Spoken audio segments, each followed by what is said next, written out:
Hello students, कैसे हो आप सब लोग? I hope all of you doing well and fine. I welcome you all in our next session of INMO flashback series. Guys, in this series we are solving previous year INMO questions, and in each video we are solving one question at a time.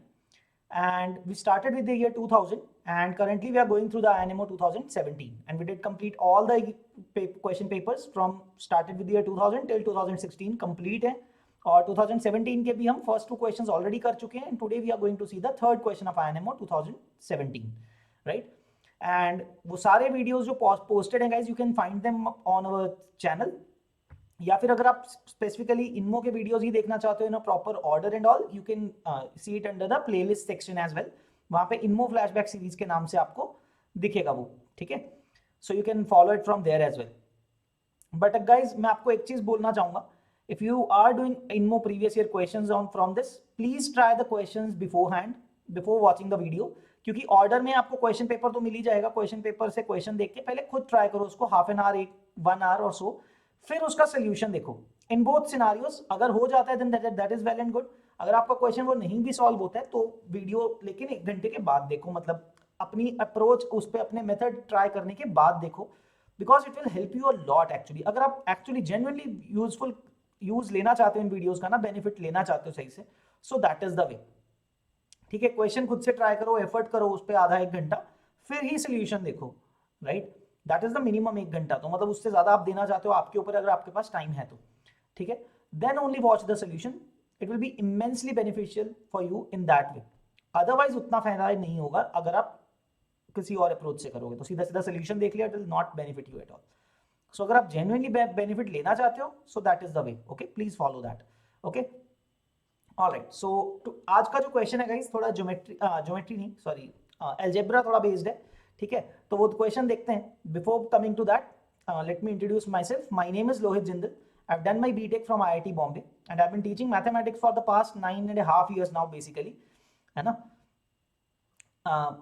And since then I'm teaching mathematics for various competition exams like IIT JEE, Mathematics Olympiad, KVPY, etc. Right? Okay. All right guys, तो start करते हैं आज का question solve करते हैं, right? This is the question, and please pause the video, okay? And try this question yourself, फिर हम इसको डिस्कस करेंगे. Okay, I'll give it a pause. Okay, all right. So guys, I hope आप सबने try कर लिया इस question को. So let us see the question कैसे सॉल्व करना है, ठीक है? So guys, the question says find the number of triples x a b, है ना? ट्रिपल क्या है आपका? x a and b है आपके पास जो वेरिएबल्स हैं आपके, ठीक है? where x is a real number. यहाँ पे डिफरेंस है, x a b सेम तरह के नंबर नहीं है.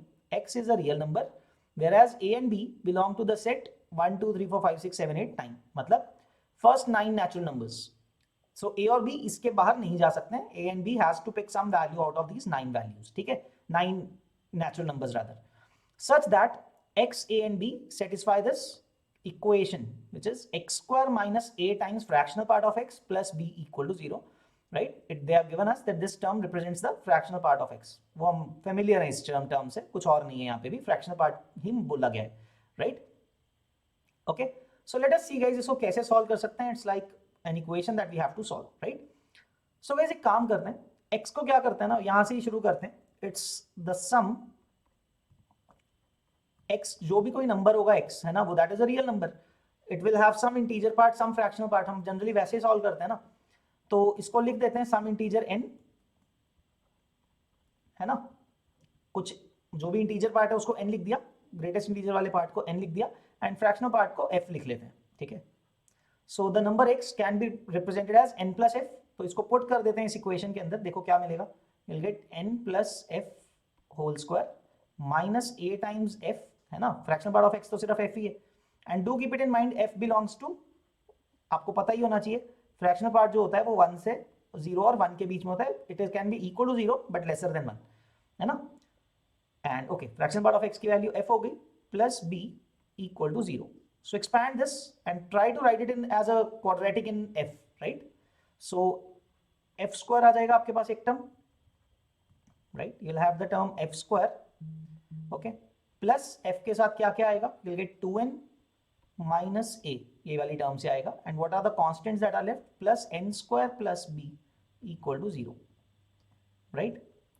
तो गाइस यहाँ पे हमें एक चीज का ध्यान रखना है, हमें पता है जो n है वो एक इंटीजर है, तो n स्क्वायर तो किसी इंटीजर का स्क्वायर है, right, and d is some natural number from 1 to 9.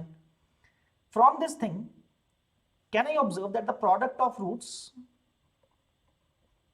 इस क्वाड्रेटिक के रूट्स होंगे ना, so product of those roots is given by n square plus b, है ना. अब आप सोचो n का मिनिमम वैल्यू 0 हो सकता है लेकिन पॉजिटिव ही रहेगा, n स्क्वायर इज 0 और greater, right, n square is greater than equal to 0 and also it's an integer, 0 के अलावा जब भी होगा तो 1 या 1 से बड़ा ही होगा, and b is a natural number starting with, तो दोनों का अगर एडिशन करोगे आप, this should be greater than equal to 1 ना. So the product of roots which is n square plus b must be greater than equal to 1, क्योंकि n की minimum value 0 है, b की मिनिमम वैल्यू 1 है, दोनों का एडिशन कम से कम 1 होगा. So guys, the interesting thing is product of roots 1 है, right, product of roots is greater than 1, है ना, that thing is clear. And our root, we are interested in the root जो 0 से 1 में लाई करे, ठीक है ना, f has to be between 0 and 1. तो ये जो क्वाड्रेटिक है, अगर इसके रूट्स हैं जो हमें यूजफुल होंगे, ऐसा भी हो सकता है ना, n स्क्वायर प्लस बी की कोई ऐसी वैल्यू हो जाए n और a की, इस क्वाड्रेटिक के रूट्स ही ना आए, है ना, ये भी तो हो सकता है ना कि रूट्स ही ना आए, ठीक है, वो तो हम उसमें इंटरेस्टेड नहीं है ना, we are interested in when there is some root, useful root. So guys अब ये सोचो, फॉर अवर पर्पसेस अगर हमें चाहिए जो केस कि इस क्वाड्रेटिक के रूट्स हो और वो भी एक रूट 0 से 1 में हो कम से कम, right, so do think about it. If one of the root, if one of the roots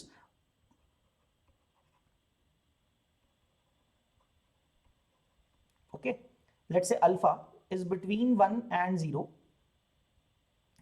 ठीक है, is between 0 and 1, it implies the other root, since the product is greater than equal to 1, है ना, product दोनों का greater than equal to 1 है, the other root has to be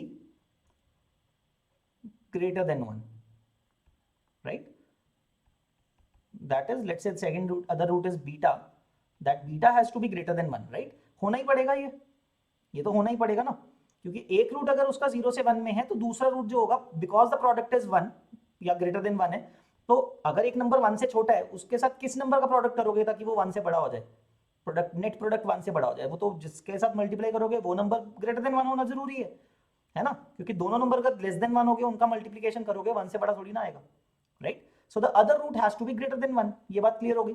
एक root 0 से 1 में होना चाहिए जो हमें चाहिए, which is valid for us, जिसके लिए हम इंटरेस्टेड है, and the other root will be greater than 1, which means we have a situation where the roots of this quadratic equation are one lesser, one root is lesser than 1 and the other root is greater than 1, है ना, और f square का coefficient positive है, it means the graph is concave up, है ना, तो that implies जो p of function होना चाहिए, इसको p of x लिख लेते हैं,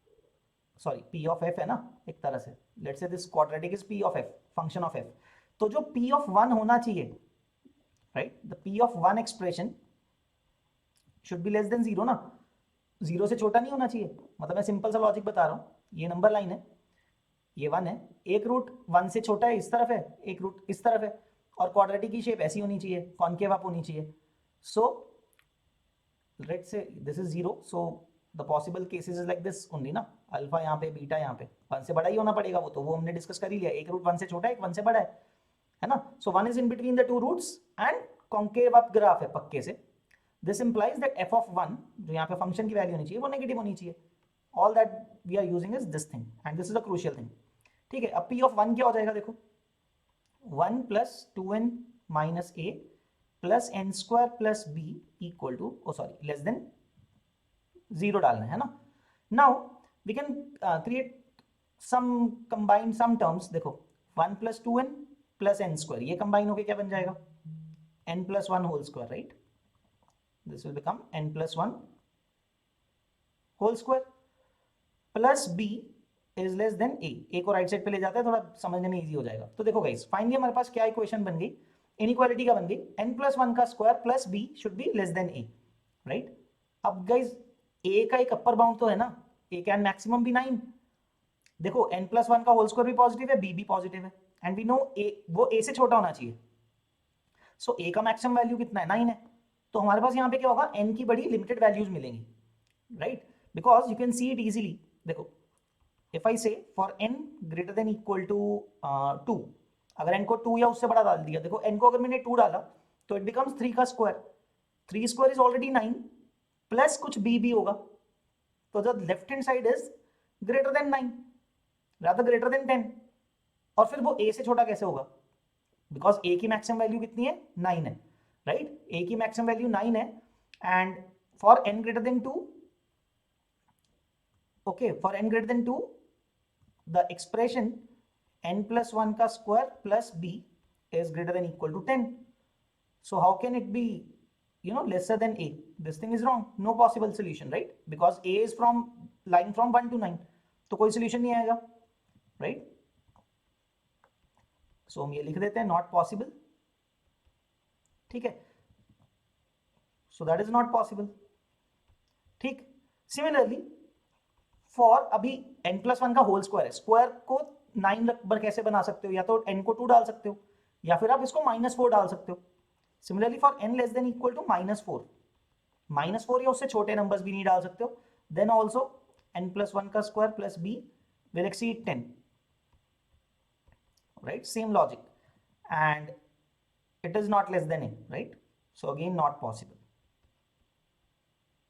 कोई मतलब फिजिबल वैल्यू नहीं आएगी a की ऐसी, सो दैट a उससे बड़ा हो जाए, राइट। सो गाइज इसका मतलब क्या हुआ यहाँ से, इसके बाद आपको ये पता लग गया there are very few limited values of n which is -3, -2, -1, 0 and 1।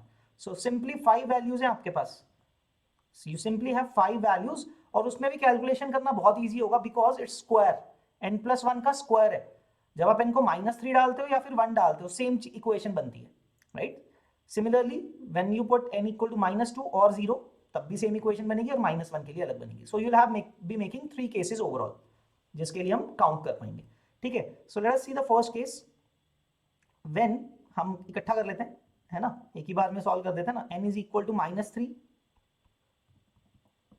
When n is equal to -3 और 1 और n equal to 1, in both cases आपकी इक्वेशन क्या बनेगी, n plus 1 का जो स्क्वायर हो रहा है वो 2 का स्क्वायर बन रहा है ना, n को -3 डालते हो तो -2 का स्क्वायर बनता है, n को 1 डालते हो तो 2 का स्क्वायर बनता है, net condition, net form is 4, so 4 plus b is less than a, right, which gives you a minus b should be greater than 4। अब ये बड़ा इंटरेस्टिंग है इसको काउंट करना, right, that I will tell you, a minus b is greater than 4, इसका मतलब हमें कौन कौन से केसेस, अब अच्छा एक चीज देखो, a minus b की मैक्सिमम वैल्यू क्या हो सकती है, a maximum is 9, b minimum is 1, difference जो हो सकता है मैक्सिमम a minus b का that could be 8 when it is 9 minus 1, otherwise जो डिफरेंस है उससे छोटा ही रहेगा, 8 से ऊपर नहीं जा सकता a minus b, है ना, यहाँ पे लिख देता हूँ, a minus b का जो मैक्स है ना, a minus b एक्सप्रेशन का जो मैक्स होगा that is 9 minus 1 that is 8, तो 8 से ऊपर नहीं जा सकते हो आप, और यहाँ पे वो बोल रहा है a minus b is greater than 4, तो आपको केसेस काउंट करने, and that you can easily count by using the consecutive selections, है ना, आपको पता है if you have some n things and you have to select some consecutive r things, so the number of ways are n minus r, kind of that is the formula, है ना, like n minus r plus 1, sorry, right, it's n minus r plus 1। so अगर आप case बनाते हो यहाँ पे, let us see, a minus b equal to 5 लिखते हो, है ना, let us start with 8 only, उल्टा चलते हैं ना, a minus b अगर 8 है उसके कितने केसेस बनेंगे, सिंगल केस है ना, a को 9 होना पड़ेगा, b को 1 होना पड़ेगा, मतलब देखो a minus b equal to 8 का मतलब क्या है, 9 कंसेक्यूटिव सिलेक्शंस, उसके कितने वेज हैं 1 से 9 तक, है ना, हमेशा छोटे वैल्यू तो b को अलोकेट करोगे और बड़े वाली वैल्यू a को अलोकेट करनी है ना, एंड पॉइंट्स वाली वैल्यू है, तो a minus b is like consecutive selections from this 1 to 9, अगर आपको 8 चाहिए वो पहले 9 के 9 आ गए ना, 9 minus 1 सारे के सारे आ गए, तो एक केस आया, so a minus b equal to 8 represents 1 case, right. Similarly a minus b equal to 7 जब आप लिखते हो, sorry, a minus b equal to 7 का केस जब आप देखोगे, यहाँ पे क्या होगा, you will have to select consecutive 8 numbers but from 1 to 9, तो दो केसेस हुए, 1 से लेके 8 तक या फिर 2 से लेके 9 तक, you can not move beyond that, right, वही जो फॉर्मूला था ना, n is 9 consecutive 8 selections. So 9 minus 8 plus 1. ठीक है, तो 2 केसेस बन गए. ठीक है. Similarly a minus B equal to 6 के लिए कितने बन जाएंगे? 3 केसेस, है ना. कंसेक्यूटिव 7 सिलेक्शंस है out of 9. Similarly you have to go to a minus B equal to 5 तक. उसके आगे नहीं जाना है. ये 4 केसेस बन जाएंगे. Now you get the idea. So ये इंक्रीजिंग केसेस में रहेगा गाइस. अब आप a minus B equal to 4 के लिए देखोगे तो 5 केसेस आएंगे, right. So okay, how many cases are these? 4 plus 3 7 plus 2 plus 1 10 cases. ठीक है. So 10 cases are in the scenario when n is either -3 or 1. मतलब अगर आप n को -3 रखते हो तब भी 10 केस आने ये वाले, और जब आप n को 1 रखोगे तब भी ये 10 केस आएंगे. So for the first case total number of ways कितने होंगे, या फिर टोटल ट्रिपलेट्स कितने होंगे? ठीक है ना. देखो कोई भी a और b फिक्स किया तो आपके n तो अलग अलग है ना. फॉर, या फिर आप कह सकते हो for every n you are getting different set of a and b values, बहुत सारी मिल रही हैं. So 2 possibilities for n and 10 cases, है ना. तो total number of cases कितने हो गए? In the first case you have 20 cases. अभी first case समझ में आ गया है होप. ठीक है. When n is either -3 या 1, दोनों स्पेसिफिक, दोनों केसेस में सेम इक्वेशंस बननी है. एंड बेसिकली ये 10 केसेस के हैं. n को अगर -3 मानोगे तब भी ये 10 केसेस आएंगे, n को 1 लिखोगे तब भी 10 केसेस आएंगे. तो इसलिए टोटल 20 हो गए, 10 और 10. ठीक है. Similarly now if you know I have to scroll a bit. अब ऑल्दो इतनी कैलकुलेशन अब आपको आई गेस मुझे दिखाने की जरूरत नहीं है, अब आपको बेटर समझ में आ जाएगा. So second case is when n is either equal to -2 और n इज 0, क्योंकि इसमें भी सेम इक्वेशन ही अटेन होगी आपके पास, राइट. देखो अगर आप n को -2 डालते हो इस इक्वेशन में, इट्स -2 + 1, -1 का स्क्वायर तो 1 आ रहा है.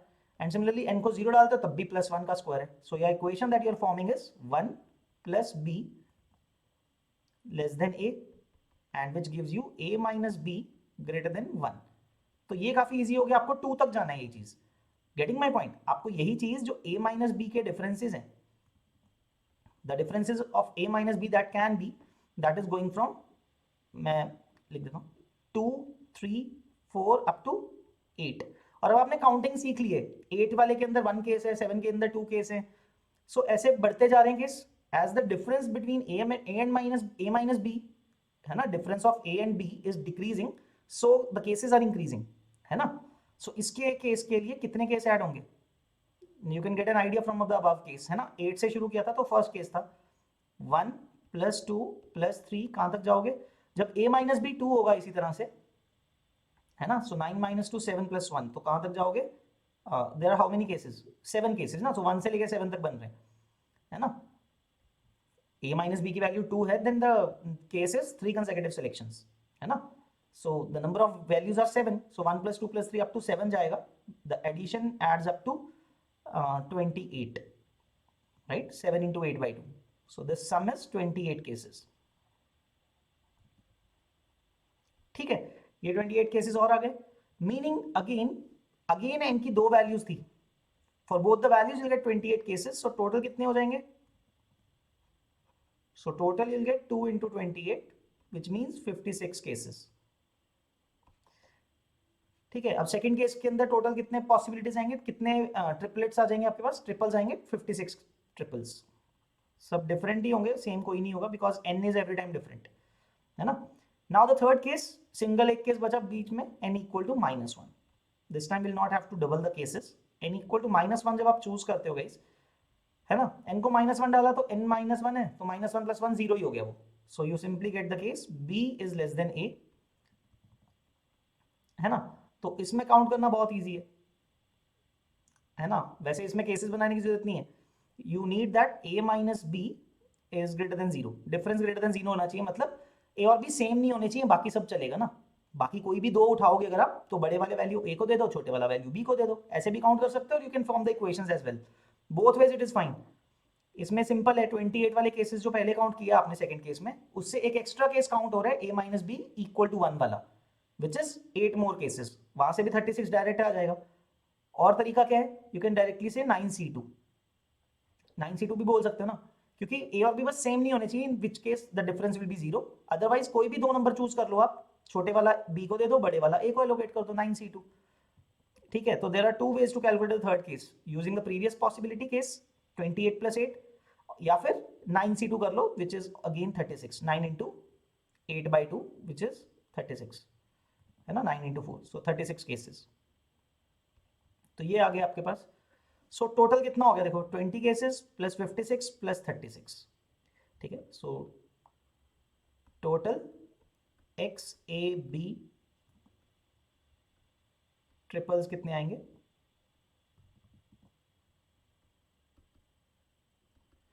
सो 20 प्लस 56 प्लस अनदर 36, सो 56 प्लस 56 ही बन रहा है काइंड ऑफ, है ना, 56 plus 20 plus 36 is 56, so total number of triples are 112 triples, so 112 is your final answer, right guys, so that is your final solution. ठीक है, let me scroll up a bit, so जो पूछा जा रहा है, the answer is 112 triples. ठीक है, so the number of triples which would satisfy this condition are 112 triples. Okay, so that is the method guys, that is the solution for this question. I hope you guys learned something from this, है ना, बहुत simple सा logic है, थोड़ा number theory plus algebra चल रहा है यहाँ पे, इनइक्वालिटी सॉल्व करनी है, बहुत सिंपल है वो भी, है ना, it's a mix of 2-3 concepts, like थोड़ा सा परम्यूटेशन कॉम्बिनेशन भी यूज होगा, but although it is a basic one, but हाँ कॉन्सेप्ट लगाना है तो ईजी करने के लिए तो थोड़ा सा यूज करना ही पड़ेगा, है ना। So I guess and hope guys आप सबको ये मेथड समझ में आया, मजा आया ये लर्न करने में, and if you did please like this video and subscribe to our channel. ठीक है, we will keep coming on up with these kind of videos to help you, but guys again I'll re-emphasize, it's up to you to get the maximum benefit. अगर आपको genuinely learn करना है, please try these questions beforehand. अपना आपका खुद का दिमाग जब तक नहीं अप्लाई करोगे, इस पे माइंड अपना नहीं अप्लाई करोगे, just watching the solution will not help you at all like that, है ना। if you want to make the take the max out of these videos, please try these questions beforehand, पहले इसको try करो, है ना। अब यहाँ पे फिजिकल क्लासरूम तो नहीं है कि तब तक मैं आपको क्वेश्चन दे दिया और सोल्यूशन नहीं दिया तब तक, right? I am teaching these questions, but it's up to you. If you want to make the most of it, try करो पहले इस क्वेश्चन को, ठीक है, 1-1 घंटा कम से कम ट्राई करना है हर क्वेश्चन को, okay? All right guys, that's it from my end. We'll come back with this video. We have done the half of the 2017 paper, है ना, and the next video will be coming up with the 4th question of INMO 2017. ठीक है, so in the meantime आप वो भी कर सकते हो before the next video is premiered, right? That's it guys from my end. We'll see you in the next video. Till then, keep practicing and all the best guys. Take care. Bye bye.